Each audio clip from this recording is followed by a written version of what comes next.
Bueno, continuamos en esta tertulia. En este clip me acompaña Gerardo Antonio Ramírez, historiador por parte de la UNAM. Vamos a continuar con el tema del Atl Tlachinoli, que es un símbolo de guerra muy clásico para las culturas mesoamericanas. Gerardo nos va a hablar también un poco de lo que es la figura de Mixcoatl como guerrero, como dios guerrero. Bueno, el Atl Tlachinoli es un símbolo que está presente de una manera continua desde época prehispánica, pasando por la época colonial y continuando incluso hasta algunas representaciones actuales, ¿no? Entonces, el Atl Tlachinoli literalmente significa agua-fuego. Se representa por medio de unas bandas entrelazadas, una de agua, una de fuego, y este símbolo, por los lugares donde se ha encontrado y se ha identificado, se ha pensado que simboliza es un difracismo de guerra para las culturas mesoamericanas. Por ejemplo, tenemos el ejemplo muy claro y yo creo que el ejemplo más exquisito y clásico de la mitología y de la iconografía mesoamericana es en el Teocalli de la Guerra Sagrada. En el Teocalli de la Guerra Sagrada tenemos de un lado a Huitzilopochtli, del otro lado a Moctezuma Xocoyotzin y al centro un disco solar o un conocido o llamado Quincunce, que es una de las representaciones del quinto sol. Por ejemplo, podemos encontrar del lado de Moctezuma, de sus labios está saliendo el símbolo del Atl Tlachinoli, de los labios también de Huitzilopochtli está saliendo el mismo símbolo que están representando a la guerra. Digo, Huitzilopochtli es el patrono de la guerra de los mexicas. Es el dios patrono y es el dios del sol, el dios de la guerra. Otro ejemplo que quiero tocar, aparte de del Teocalli de la Guerra Sagrada, donde ya comenté que de los labios de Huitzilopochtli y de Moctezuma se ve colgando el símbolo del Atl Tlachinoli, es en el respaldar de esta misma pieza del Teocalli de la Guerra Sagrada, donde está representada la imagen fundacional por excelencia que tenemos de nuestro país. En esta escena fundacional se ve un pedrusco, un pedregal del cual nace un nopal. Sobre el nopal está enhiesta con las alas abiertas un águila, y el águila trae en el símbolo este difracismo de guerra que es el Atl Tlachinoli. Muchas personas hemos pensado, muchos investigadores hemos pensado, y me incluyo porque es algo que también va de acuerdo con la visión que yo tenga de este tema, es que quizá la serpiente fue una mala interpretación de los frailes, sobre todo en la época virreinal. ¿Por qué? Porque en este Teocalli de la Guerra Sagrada, que realmente es una pieza totalmente prehispánica, fabricada antes de la llegada de los españoles, se ve esta forma entrelazada, serpentina, que está simbolizando una corriente de agua y una corriente de fuego. Otro ejemplo muy bello que tenemos del Atl Tlachinoli es el Tepanhuehuet de Malinalco, que es un tambor de piso. Todos conocemos o hemos escuchado hablar del huehuet, el huehuet que era el tambor medio con el que se tocaban se tocaba con palillos. El Tepanhuehuet, al contrario, es un tambor alto que se toca con las manos. Este Tepanhuehuet cobra mucha importancia por el lugar donde se encontró, en Malinalco. En Malinalco, que es conocido o es muy famoso por en su zona arqueológica mantener un templo monolítico, el Templo de las Águilas, que se supone que era donde se llevaban a cabo algunos rituales para las clases guerreras, las clases militares. Entonces este Tepanhuehuet también se ha pensado que se tocaba en ciertas ceremonias militares, o se tocaba también para alguna consagración de estos guerreros, ¿no?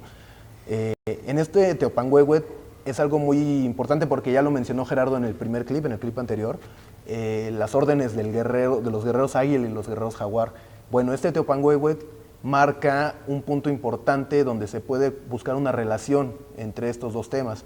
Por ejemplo, en las patas, en las bases del Tepanhuehuet, se ven unos jaguares y se ven unas águilas con banderolas de guerra, y que tienen muy cerca de sus picos o de sus colmillos, tienen el símbolo del Atl Tlachinoli.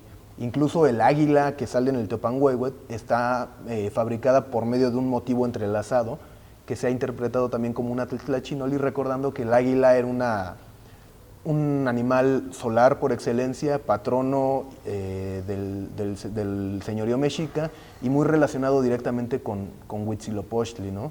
Entonces, esta relación en estos dos ejemplos la podemos ver muy clara de lo que es el disfracismo de la guerra. En un momento les voy a mencionar otros ejemplos, pero me gustaría que Gerardo nos compartiera un poco de sus investigaciones sobre el tema de Mixcoatl como un dios guerrero, un dios de caza. Gracias, Arvin.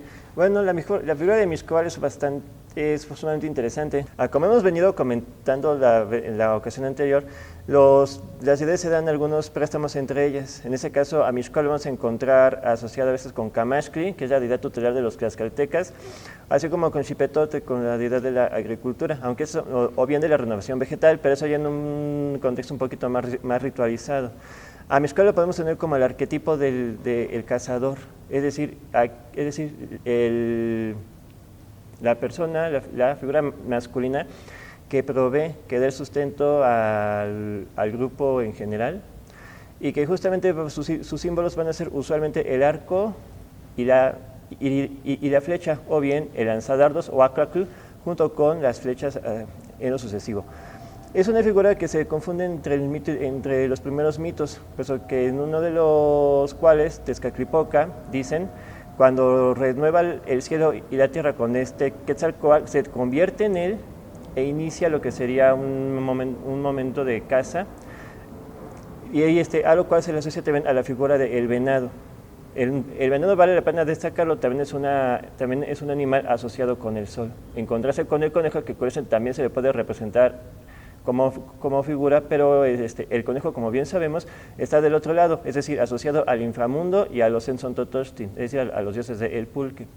Mixcoatl, como podemos darnos cuenta, entonces es bastante polifacético. Tenemos un lado mítico y un lado humano, que eventualmente que va teniendo esa transición de lo mítico a un ser arquetípico de cazador, el cual está destinado en un principio a darle de comer al sol, pues que es el sol que le pide crear a sus hijos, los 400 o innumerables Tzentsun Mimixcoatl. Sin embargo, su papel es un tanto dubitativo en algunas versiones. ¿Por qué? Porque según reza, por ejemplo, en la leyenda de los soles, los Mixcoatl no van a hacer su labor, van a dedicarse a embriagarse, a acostarse con mujeres y a hacer cacería, pero no van a entregar las presas al sol. ¿Qué hace entonces el sol? Crea a Mimixcoatl con otros 4 compañeros que se van a dedicar a cazar a los Mimixcoatl o los innumerables. En este caso vamos a tener que algunos de ellos sobreviven y van a irse a alojar a Chicomostoc. Chicomostoc, como sabemos, es la cueva originaria de la mayoría de los pueblos nahuas, al decir de la mayoría de las crónicas, no solamente de los mexicas, también xochimilcas, tepanecas, acolhuas van a tener este origen o lo van a atribuirse como tal. Por esa misma razón también Mixcoatl tiene un papel mucho más preponderante en esta transición que vamos a ver de lo mítico a lo histórico, puesto que una vez finalizada su labor de cazador, o más bien como parte de la misma, vamos a encontrar que se topa con mujeres guerreras, las diosas telúricas, y una de las cuales le va a dar bastantes problemas, que va a ser Itzpapaloc. Una vez que lo logra someter y matar, junto con la ayuda de la invocación de los otros Tzentsun Mimixcoatl, vamos a ver cómo después va a encontrarse con Chimalma. Chimalma, si bien lo recuerdan, es la mamá de Quetzalcóatl. Sin embargo, el modo por el cual se logra atraerla es un modo bastante elocuente, porque él se dedica a cazarla, le lanza flechas, pero una le da sobre la cabeza, le pasa de largo, una le pasa por un lado, la logra esquivar, y otra pasa por entre sus piernas, y finalmente la flecha que se supone le va a dar, la toma directamente del aire esta Chimalma, y tras una segunda ocasión de un disparos similares, logra finalmente Mixcoatl que con Chimalma, y al poco nacería Quetzalcóatl. No sé si tengas alguna más que comentar. Sí, claro. Bueno, tenemos otros ejemplos rápidos de este disfracismo de guerra, ¿no? Regresando un poquito a lo del Tlachinoli, podemos mencionar sobre todo el escudo o el chimali de plumas que está en Viena, en el Museo Etnológico de Viena, junto con el famoso Quetzalpanecayotl, el tocado de plumas de Moctezuma. Este chimali está representando un ahuizotl o un perro de agua, que se conoce. Ahuizotl, recordemos que no fue nada más un tlatoque mexica, sino que también está marcando a un animal mitológico que es un tipo de cánido con plumas. Entonces, en este ejemplo vemos un símbolo del Atl Tlachinoli un poco más abstracto. ¿Por qué? Porque cambia un poco de la forma que estamos acostumbrados a ver este símbolo y que viene colgando del hocico del Ahuizotl. Entonces, lógicamente era un artefacto, un artilugio utilizado para la guerra. Lo podemos ver también representado con el símbolo del Atl Tlachinoli. Y también este símbolo podemos ver cómo sigue con una temporalidad muy grande. ¿Por qué? Porque a finales del siglo XVI se pinta o se fabrica el Códice de Huamantla, que está marcando la peregrinación de los otomís desde Chiapan hasta la zona del Estado de México, el actual Huamantla.